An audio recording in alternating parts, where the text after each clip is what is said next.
السلام علیکم، میں ہوں خالد سعید اور آپ دیکھ رہے ہیں میرا چینل رباط ٹی وی۔ ناظرین، آج ہم بات کریں گے کہ استشراق کی حقیقت کیا ہے، مستشرقین کون ہوتے ہیں اور ان کو اسلام سے کیا خطرہ ہے۔ تو آج کی اس ویڈیو میں ہم مستشرقین اور نظریہ استشراق کے چند خاص پہلو آپ کے ساتھ شیئر کریں گے۔ آگے بڑھنے سے پہلے میں یہ بتا دوں کہ یہ جو ہمارا چینل ہے اس پر مختلف طرح کا کنٹینٹ آپ کے ساتھ شیئر کیا جاتا ہے۔ محدثین کے تعارف کے اوپر ایک پوری سیریز موجود ہے، قرآن اور سائنس کے حوالے سے بھی پوری سیریز موجود ہے، بالکل اسی کے ساتھ ساتھ علوم اسلامیہ کے اوپر بھی ایک پوری سیریز موجود ہے۔ اگر آپ ان ویڈیوز کو مس نہیں کرنا چاہتے تو ہمارے چینل کو وزٹ کیجئے، سبسکرائب کیجئے اور بیل کے آئیکن کو ضرور دبائیے تاکہ ہر نئی اپڈیٹ آپ تک پہنچ سکے۔ تو چلے شروع کرتے ہیں آج کا یہ ویڈیو، ہمارے ساتھ رہیے گا۔ ناظرین کرام، لفظ استشراق اس کا انگریزی میں مطلب ہے اورینٹلزم۔ آپ سادہ لفظوں میں کہہ سکتے ہیں کہ شرق شناسی کو استشراق کہا جاتا ہے، اور اسی سے لفظ مستشرق نکلا ہے۔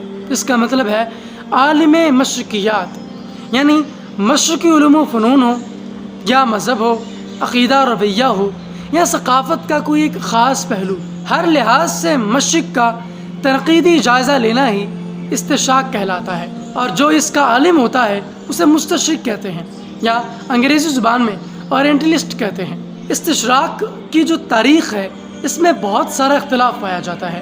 بعض محققین کہتے ہیں کہ 1312 عیسوی میں فینا میں ایک کلیسا تھا جس میں ایک کانفرنس منعقد کی گئی، اور اس کانفرنس میں یہ بات عیسائی مصنفین کو کہی گئی کہ آپ نے تحقیقی نقطہ نظر سے مشرق کی ثقافت، ان کی تہذیب، ان کے رویے، ان کے نظریات، ان کے عقائد اور ان کے مذاہب کے بارے میں معلوم کرنا ہے۔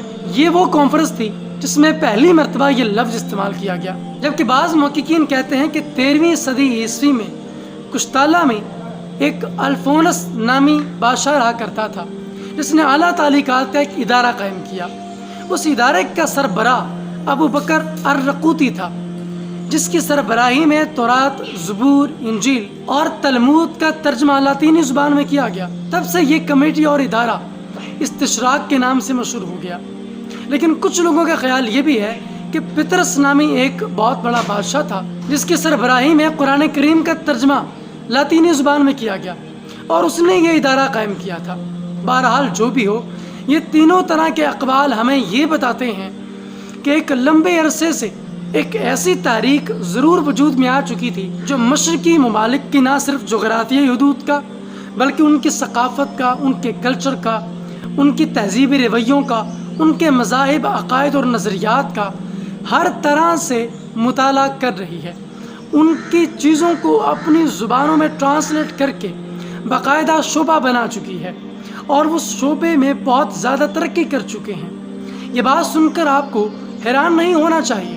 مغرب نے ہمیشہ سے ایک ادارے کی ہی شکل میں کام کیا ہے۔ وہ منظم ہو کر وار کرنا جانتے ہیں، اسی لیے تو وہ کامیاب رہتے ہیں۔ سادہ لفظوں میں آپ یہ کہہ سکتے ہیں کہ شرق شناسی کا یہ رویہ جو مغرب نے 12 یا 11 صدی پہلے شروع کر لیا تھا، وہ صرف اسی غرض سے تھا کہ اسلام کو ایک مسخ شدہ مذہب کے طور پر پورٹری کیا جائے، اس کے عقائد و نظریات اور لوگوں کی اس کے ساتھ وابستگی کو ان کے دلوں سے نکال دیا جائے، تاکہ لوگ ذہنی طور پر اسلام سے ابا محسوس کریں، اس سے نفرت کریں اور دور بھاگیں، اور ایک ایسے کلچر کی طرف آنا شروع کر دیں جو نان ریلیجیس کلچر ہوتا ہے۔ شرق شناسی یا استشراق کا بیسک پرپس تو یہ ہے کہ جہاں بھی مسلمان ہوں ان کی شخصیت کا، ان کے عقیدے اور نظریے کے بارے میں غیر جانبدارانہ طریقے سے تحقیق کی جائے۔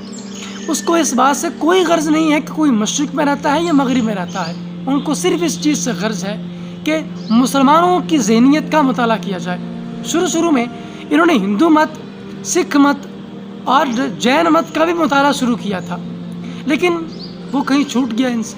اور دلچسپ بات تو یہ ہے کہ باقاعدہ اس کی چیئرز مقرر ہیں بڑی بڑی یونیورسٹیز کے اندر، یعنی شعبے مقرر ہیں، باقاعدہ وہاں پر تعلیم دی جا رہی ہے کہ اسلام کو کیسے سمجھا جائے، اسلام کو کیسے ہونا چاہیے، اسلام کے نظریات کے اندر کہاں کہاں تناؤ ہے، کہاں کہاں تعصب ہے، کہاں کہاں کمیاں اور کجیاں ہیں، وہ کون سے فلاز ہیں، وہ کون سے لوپ ہولز ہیں، جہاں پر اسلام کی رہنمائی ہونی چاہیے۔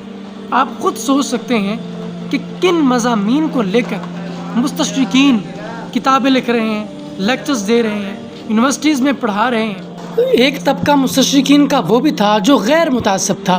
یہ مستشرقین کا گروہ وہ ہے جو نہ مسلمان تھے اور نہ ہی ان کا دین کے ساتھ کوئی لگاؤ تھا، لیکن حقیقت یہ ہے کہ ان لوگوں نے ہمیشہ سچائی کا ساتھ دیا ہے اور کوشش کی ہے کہ ہمیشہ سچ بات کو ہی سامنے لایا جائے۔ اس طبقے میں بہت سارے نام آتے ہیں، جیسے Caussin de Perceval, Richard Simon, کارڈ فرلے، Michael H Hart, Will Durant, Karen Armstrong اور لیزلی ہوزلٹن وغیرہ۔ اورینٹلسٹ کی ایک اور ٹائپ ہے جسے پروفیشنل اورینٹلسٹ کہا جاتا ہے، یعنی پیشہ ور مستشرقین۔ ان لوگوں کا علم کے ساتھ تو کوئی تعلق نہیں ہوتا، ان لوگوں کا صرف ایک کام ہوتا ہے کہ ٹی وی پر بیٹھ کر اسلام کے بارے میں ایسی نفرت پھیلانی ہے کہ اسلاموفوبیا جیسے نظریے کو بڑھاوا ملے اور لوگ زیادہ سے زیادہ اس نظریے کے قائل ہو جائیں۔ مختلف طریقوں سے سوشل میڈیا پیجز پر اسلام کے بارے میں جوکس بنانے اور ایسی ایسی باتیں کہنی جو توہین پر مبنی ہوں۔ اس کے ساتھ ساتھ ایک اور ٹائپ بھی ہے جسے ایتھیسٹ اورینٹلسٹ کہا جاتا ہے، یعنی ملحد مستشرقین۔ یہ باقاعدہ الحاد پر ہوتے ہیں، ان کا کوئی مذہب نہیں ہوتا، اور اس کی سب سے بڑی مثال والٹیئر ہے۔ کسی نے نبی کریم صلی اللہ علیہ وسلم کی ذات پر ایک ڈرامہ بنایا اور اس کا انتساب یا اس کی نسبت پوپ کی طرف کر دی، اور اس پوپ نے خوش ہو کر اس کو عیسائیت کا ٹائٹل دے دیا، جبکہ وہ ملحد تھا۔ اس کے علاوہ ایک اور ٹائپ بھی ہوتی ہے جسے نان عربک اورینٹلسٹ کہا جاتا ہے، جس میں ایڈورڈ گبن جیسے لوگ فال کرتے ہیں۔ ایڈورڈ گبن نے اپنی کچھ کتابوں کے اندر اسلام کے اوپر نہایت رقیق اور تھرڈ کلاس لینگویج یوز کی ہے، جس کو نہ پڑھا جا سکتا ہے اور نہ ہی اس کو ایک تحقیقی کام کہا جا سکتا ہے۔ وہاں پر اس چیز کو ایجوکیشنل انسٹیٹیوٹ کا درجہ دے دیا گیا ہے۔ ہمیں ضرورت ہے اپنے مذہب کے بارے میں زیادہ سے زیادہ جاننے کی، اور ہر محاذ پر جنگ کرنے کی ضرورت ہے۔ چند خاص پوائنٹس کو لے کر ہی دنیا پر ہم حکومت نہیں کر سکتے۔ دنیا پر چھانا ہے تو اس کے لیے ضروری ہے کہ ہمارے پاس ہر طرح کی صلاحیت ہو۔ دنیا جس طرح کی صلاحیت ایبلٹی ریکوائر کرتی ہے، ہمیں بھی وہی صلاحیت اور ایبلٹی اپنی نسلوں کے اندر منتقل کرنی ہوگی۔ دنیا پروفیشنلسٹ بنتی جا رہی ہے اور ہم نان پروفیشنل مائنڈ سیٹ کے ساتھ ہی چل رہے ہیں، صدیوں سے چلے آ رہے ہیں اور شاید صدیوں تک چلتے رہیں گے۔ آج ضرورت ہے نئے محاذوں پر نئے طریقوں سے جنگ کرنے کی۔ ناظرین کرام، استشراق یعنی اورینٹلزم کا یہ مختصر سا تعارف آپ کو کیسا لگا؟ آپ کی اس کے بارے میں کیا رائے ہے مجھے کمنٹ سیکشن میں ضرور بتائیے گا۔